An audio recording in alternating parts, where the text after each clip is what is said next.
Baik, selamat pagi semuanya. Kita berjumpa lagi hari ini.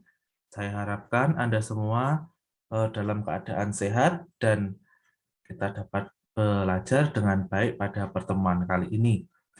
Pada pertemuan kali ini kita akan membahas mengenai salah satu model begitu, yaitu model pembelajaran kooperatif yang dimodifikasi begitu. Untuk lebih jelasnya kita akan masuk ke slide selanjutnya. Mengenai pengertian. Pengertian dari pendekatan atau pembelajaran kooperatif atau biasa disebut dengan cooperative learning, yaitu pendekatan pembelajaran yang berfokus pada penggunaan kelompok kecil untuk bekerja sama dengan memaksimalkan kondisi belajar. Jadi dalam hal ini adalah yang menjadi garis bawah ataupun yang eh, ditekankan adalah memaksimalkan kondisi belajar dalam mencapai tujuan belajar. Pendekatan pembelajaran yang memberikan kesempatan kepada peserta didik untuk bekerja sama dengan temannya dalam tugas-tugas terstruktur. Jadi ada beberapa tugas yang harus dikerjakan secara berkelompok. Nanti akan terjadi suatu kerjasama begitu. Sedangkan pembelajaran kooperatif yang dimodifikasi mempunyai suatu pengertian bahwa pembelajaran yang mempunyai sintaks atau langkah-langkah bagian-bagiannya bertujuan untuk memperbaiki sintaks yang ada, baik secara rasional maupun dari sisi empiris yang lebih baik. Jadi adanya beberapa perubahan-perubahan ataupun adanya beberapa pengembangan-pengembangan begitu. Selanjutnya kita akan membahas mengenai tipe-tipe model pembelajaran kooperatif begitu. Ya, yang pertama adalah STAD atau Student Teams Achievement Division. Nah, metode ini dipandang paling sederhana dari metode pembelajaran kooperatif yang lain.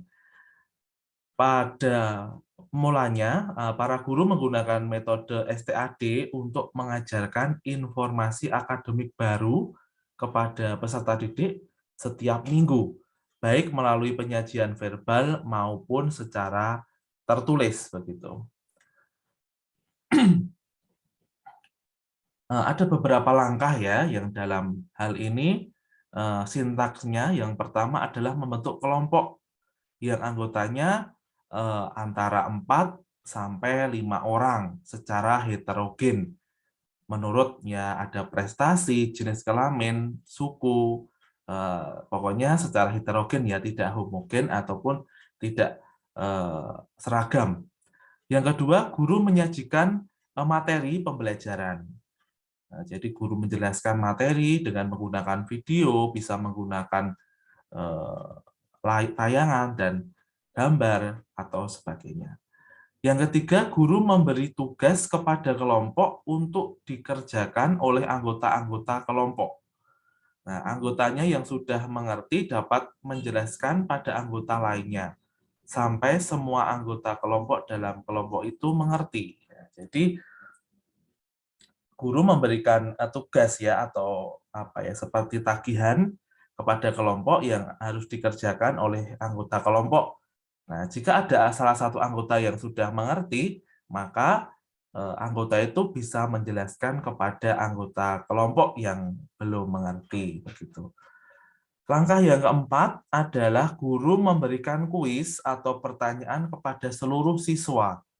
Pada saat menjawab kuis, tidak boleh saling membantu. Yang kelima, memberikan penghargaan kepada kelompok, dan yang keenam adalah penutup. Nah, lalu apa yang dimodifikasi dari hal tersebut? Ya, alasannya kenapa ya? Pada langkah kedua, yaitu presentasi guru kurang relevan dengan prinsip kooperatif yang pernah mengacu pada paham konstruksivisme. Jadi siswa melakukan atau mendapatkan pengetahuan dengan membangun pengetahuan secara mandiri, tidak berbantuan atau tidak berdasarkan dari guru. Nah, lalu modifikasinya pada langkah kedua diganti dengan kegiatan yang mengarahkan untuk siswa atau mahasiswa menjadi lebih aktif. Misalnya diganti dengan tugas membaca. Nah, jadi siswa diberikan tugas untuk membaca berkaitan dengan materi dilaksanakan di luar jam. Nah, kegiatan ini bertujuan agar siswa lebih siap belajar. Lalu peran guru atau dosen sebagai penyampai materi menjadi terkurangi dan berganti dengan sebagai fasilitator. Nah, seperti itu ya. Jadi untuk langkah kedua yang semula guru menjelaskan materi diganti dengan tugas membaca. Ini misalnya ya, atau diganti dengan tugas yang lain, menyimak video.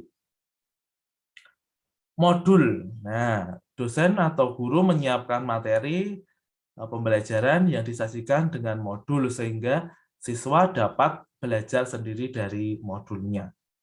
Nah, jadi langkah modifikasinya membentuk kelompok, lalu kegiatan membaca atau belajar modul, lalu guru memberikan tugas, lalu guru memberikan kuis, selanjutnya memberikan penghargaan dan penutup. Jadi inti dari modifikasi STAD ini adalah pada langkah kedua, yang semula guru menjelaskan materi, nah ini diganti dengan guru memberikan tugas membaca atau belajar dari modul. Selanjutnya adalah metode jigsaw. Nah, metode jigsaw ini mempunyai pengertian di mana siswa ditempatkan ke dalam tim yang beranggotakan 4-6 siswa untuk mempelajari materi akademik yang telah dipecah menjadi bagian-bagian untuk tiap anggota. Nah, jadi ada beberapa kelompok ya. Nah, satu kelompok itu ada 4 orang ya, 4 atau sampai 6 orang nanti di salah satu kelompok atau salah satu dari setiap anggota kelompok itu menjadi atau mempunyai tugas untuk menjadi atau menguasai materi tertentu begitu. Nah, contoh ini ada 6 kelompok ya. Nah, 6 kelompok ini ada 5 kelompok dan satu anggotanya ada 1, 2, 3, 4, 5. Ada 5 anggota. Ada A, B, C, D, dan E. Nah, ini kelompok asalnya ada 5 juga. Lalu,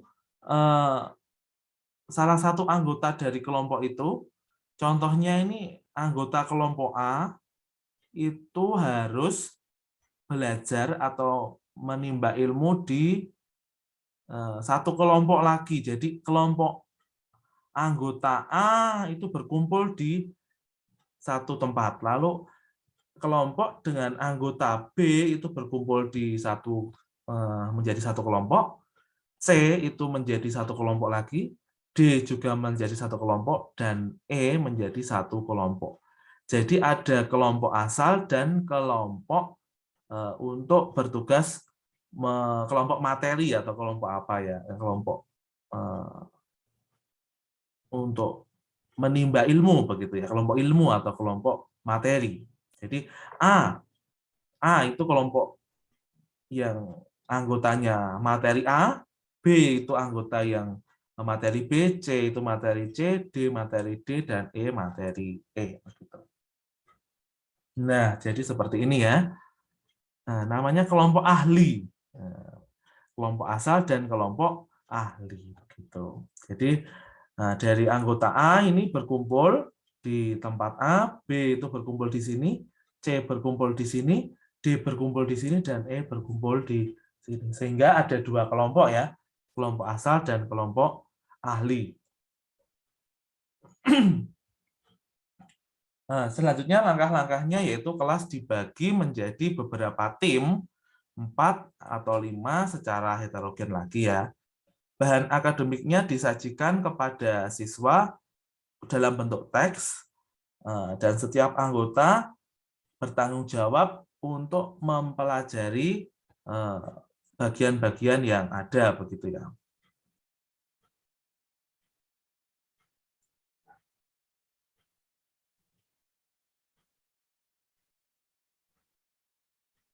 Oke. Lalu yang ketiga, para anggota dari beberapa tim berbeda bertanggung jawab untuk menjawab atau untuk berkumpul di kelompok pakar atau kelompok ahli.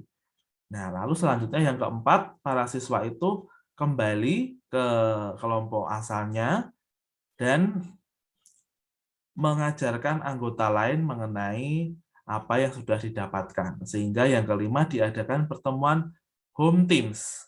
Para siswa secara individual dengan bahan yang dipelajari. Lalu diadakan pemberian skor dan dilakukan seperti model STAD, begitu ya. Nah, lalu modifikasinya apa? Alasannya, penentuan ahli biasanya kurang tepat. Misalnya, kurang mampu pada topik A mendapat tugas sebagai ahli A, sehingga terjadi diskusi di kelompok ahli kurang optimal. Pada saat kegiatan di kelompok asal, terkadang yang terjadi adalah ahli tidak dapat menjelaskan karena kepenguasaannya kurang. Sehingga modifikasinya agar penentuan ahlinya lebih tepat sebelum langkah kedua, perlu dilakukan tes penempatan untuk pembagian sebagai ahli apa. Ya, betul ya, sehingga adanya pretest sebagai materi ahli. Ya, lalu sebelum kegiatan kelompok ahli berakhir, dilakukan tes juga untuk memastikan kesiapan masing-masing ahli. Sehingga langkah-langkahnya ada kelas dibagi menjadi beberapa tim, lalu pretest untuk penempatan ahli, selanjutnya adalah pembagian teks, yang keempat adalah seperti kelompok ahli berkumpul, lalu diakhiri dengan post test. Selanjutnya siswa kelompok kembali ke kelompok asal, dan setelah itu diberikan kuis, lalu diberikan skor. Selanjutnya adalah Team Assisted Individualization atau TAI. Pengertiannya adalah penggabungan pembelajaran kooperatif dengan teknik-teknik pembelajaran tertentu yang bertujuan untuk mengatasi permasalahan pembelajaran individual dan meningkatkan kemampuan kooperatif siswa. Nah, dasar pemikirannya adalah pembelajaran hendaknya memenuhi kebutuhan individual masing-masing peserta didik. Nah, pada kenyataannya kebutuhan individual siswa tidak sama. Lalu pembelajaran individual sangat sulit dilaksanakan di kelas karena faktor waktu, tenaga, dan biaya. Dengan mendesain perangkat pembelajaran dan teknik pembelajaran digunakan, maka pembelajaran kooperatif dapat mengatasi permasalahan tersebut. Nah, komponennya adalah tim, ada tim ya. Jadi ada siswa yang dibentuk dalam suatu kelompok 4-5 orang. Lalu adanya tes penempatan siswa dalam kelompok heterogen. Lalu perangkat pembelajarannya ada halaman panduan, ada halaman latihan kemampuan, tes formatif, soal tes, dan beberapa halaman jawaban.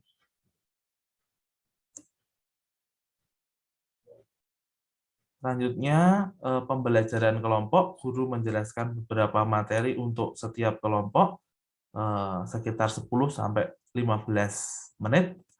Lalu ada tim study, para siswa membentuk kelompok terdiri atas 2-3 orang dalam tim, melakukan pengecekan begitu. Lalu para siswa membaca halaman panduan, lalu mengerjakan soal pertama atau soal latihan.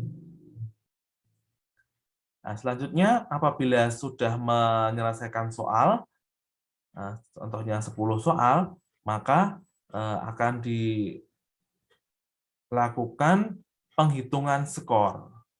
Sehingga guru akan memanggil siswa untuk menyelesaikan masalah yang dihadapi. Nah, selanjutnya setelah menyelesaikan tes formatif, maka akan dilakukan tes untuk anggota tim lain dan hasilnya akan menjadikan skor individu begitu. Nah, lalu adanya penghargaan kelompok. Penghargaan kelompok didasarkan pada skor kelompok yang dihitung secara rata-rata dari skor individu setiap anggota kelompok. Selanjutnya tes penempatan, yaitu tes yang seperti tadi.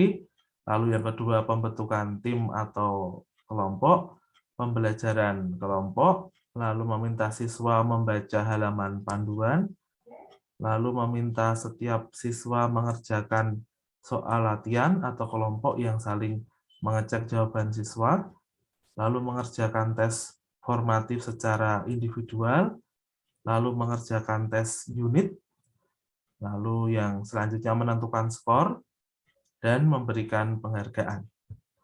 Nah, lalu modifikasinya adalah alasannya tidak ada kegiatan kelompok yang bertujuan untuk mempelajari materi secara bersama.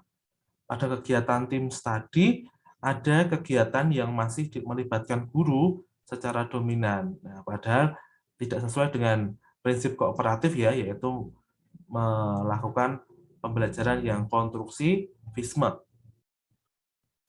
Lalu modifikasinya diperlukan suatu kegiatan kelompok untuk membahas permasalahan secara bersama. Lalu diperlakukan untuk peran siswa yang mempunyai kemampuan sebagai pengganti guru atau asisten begitu. Sehingga dapat nah, ini ada beberapa komponen yang berubah, yaitu ada pra pembelajaran kelompok dan asistensi oleh siswa. Selanjutnya adalah tipe TGT atau Team Games Turnamen. Nah, ini mempunyai pengertian yaitu prinsip dasarnya seperti tipe STAD, yang berbeda hanyalah cara mengetahui kemampuan siswanya.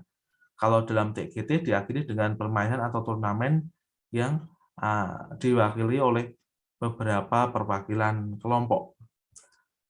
Langkahnya yang pertama adalah guru menyampaikan materi pembelajaran kepada siswa secara klasikal. Nah, jadi guru menyampaikan paling sering menggunakan model pembelajaran langsung ya. Ada beberapa siswa yang mendengarkan materi pembelajaran dari guru.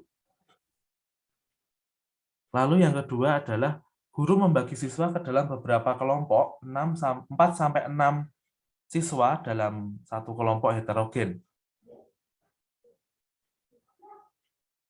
Lalu yang ketiga dilanjutkan diskusi kelompok untuk penguatan materi.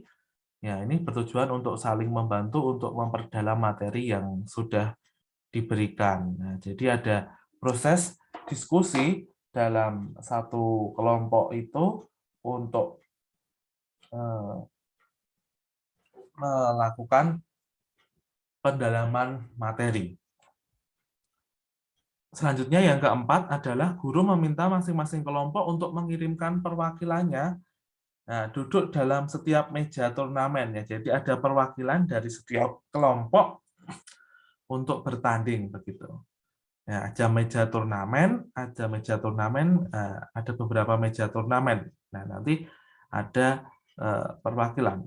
Nah, komposisi setiap meja turnamen dapat diilustrasikan sebagai berikut. Nah, di sini ada tim A. Ya, ini seperti ini ya. Jadi ada kelompok-kelompok dan bisa dijadikan satu untuk menjadi perwakilannya untuk mewakili dari setiap kelompoknya.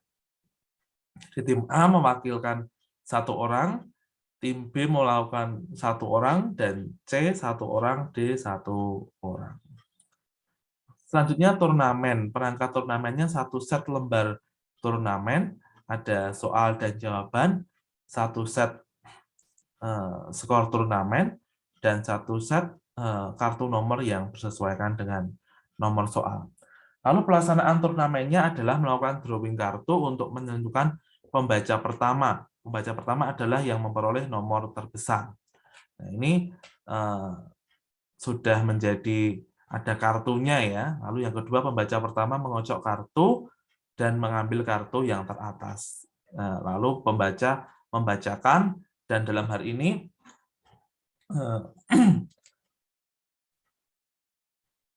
guru memberikan kesempatan untuk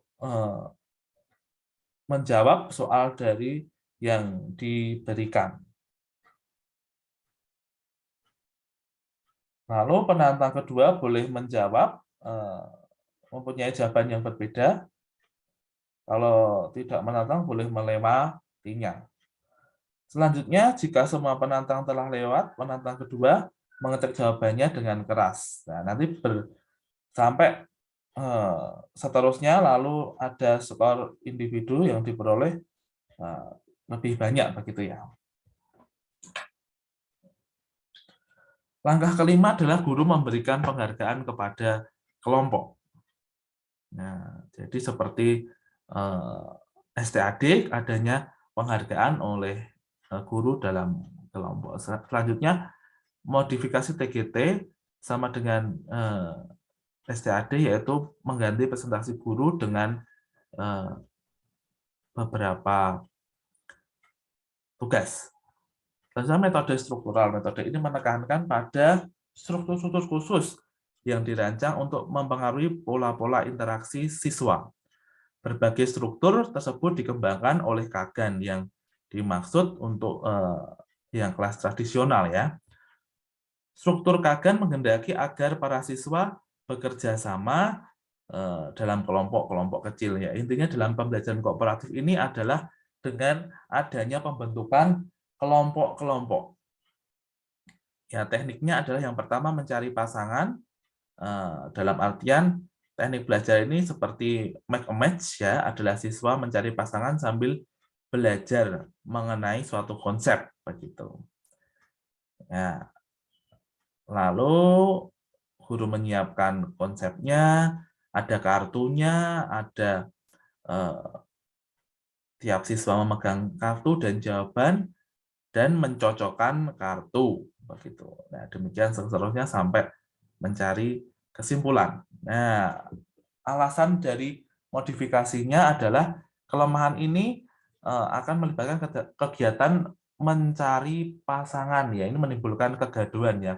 Kebanyakan para siswa mencari pasangan yang cocok dengan mereka itu sangat sulit karena menjadi apa ya, kelompok-kelompok tertentu begitu.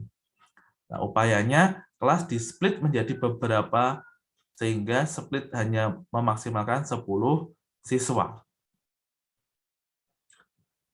Nah, modifikasinya tadi membagi kelompok 4 sampai 10, 4 sampai 5 orang dan berisi maksimal 10 siswa. Nah, ini langkah-langkahnya masih sama dan seterusnya. Nah, atau bertukar pasangan juga bisa tekniknya, yaitu memberikan untuk bekerjasama dengan orang lain. Langkah-langkahnya mendapat satu pasangan, lalu memberikan tugas, selanjutnya setelah selesai bergabung dengan pasangan yang lain. Lalu kedua pasangan tersebut bertukar pasangan, kemudian pasangan yang baru menanyakan dan mencari kepastian jawaban yang mereka. Kemudian temuan baru dapat bertukar pasangan lagi sehingga menjadi pasangan yang semula menjadi pengetahuan yang baru, sehingga ada pengetahuan yang didapatkan dari yang lama dan yang baru. Jadi ada dua pengetahuan. Nah, kenapa dimodifikasi pada langkah keempat? Kemungkinan diperoleh jawaban yang berbeda. Nah, upayanya mencari pasangan untuk memperoleh kepastian jawaban. Oke, jadi adanya tukar pasangan ini menjadi apa ya, kesempatan. Lalu berkirim salam dan soal.